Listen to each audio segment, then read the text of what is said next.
Get off this channel. Alright, so jumping right into this tutorial, I just want to stress the importance of skincare, good skincare. You don't want to take off your makeup and your skin to look like shit underneath. And also, you want your makeup to sit and apply flawlessly to your face.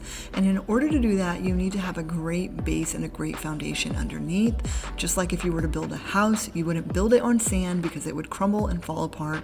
You don't want to put your makeup over skin that you're not priming, moisturizing, and taking care of. So I have toned, added serums, and now I'm just massaging my serums in with my quartz roller, rose quartz roller. I'm sure it's not real rose quartz.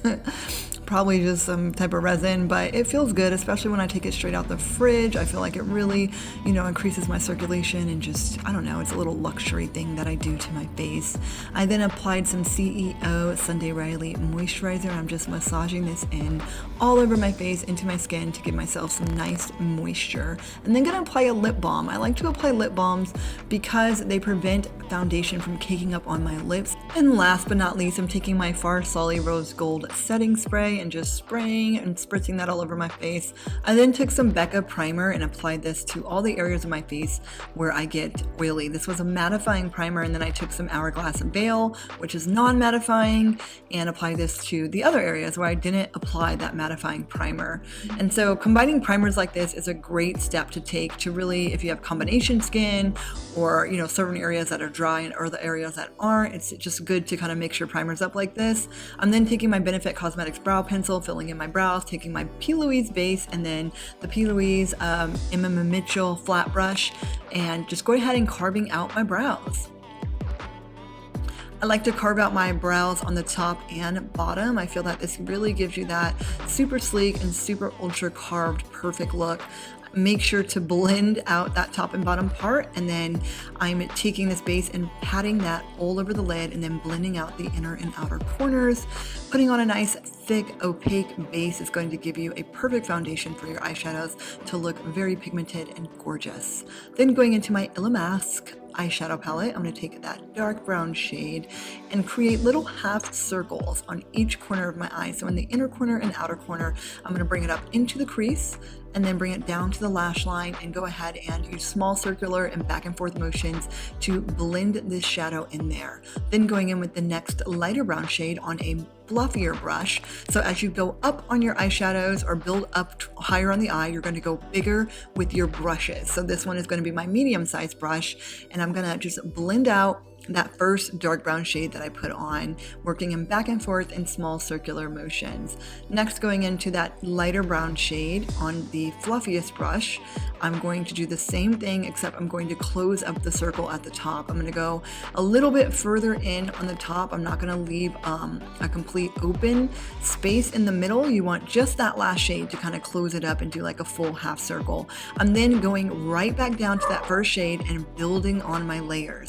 So I'm going to go back in with the dark brown, the medium brown, and then the light brown, and then I will do it all one more time until I get the color pigmentation and color payoff that I think is as intense and as dark as I am going for.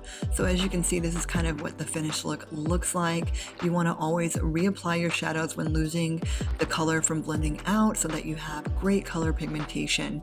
Next, I'm going into that nice shimmery shade. I'm just blending this right on the outer edges, right in between the space and the dark brown. I'm then going to go into this MAC Reflex Gold glitter pigment and take this on a fluffier shading brush and just kind of tap this right onto the middle or center part of my eye.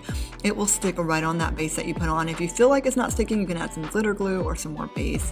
Then taking an Urban Decay glitter liner, I'm going to add some depth and dimension by adding the glitter right to the very center. So not all the way over where we put the shimmery shadow, but just right on the center of the eye. Going in with some false lashes and then taking the same dark brown, light brown, and medium brown shades that I put on my lid. I'm going to take that right underneath on the lash line and blend all of those colors together, and taking some inner corner highlight from one of the sparkly shades in that same palette. I'm going to highlight the inner corner areas of my eye, add some mascara. I've already done my foundation and contour off camera. I'm just going in and add some Kylie Jenner liquid lipstick and a lip liner and finishing up my lips. And I don't remember what color this is, but as you can see, the color's right here. So this is the finished look. So I hope you guys really enjoyed seeing me create this look today. I think it's a perfectly glittery golden halo eye. Halo eyes never go out of style, so this is just so gorgeous. And if you guys liked this video, don't hesitate to give it a thumbs up. If you like me, don't hesitate to subscribe. And I will see you guys in my next video. Mwah.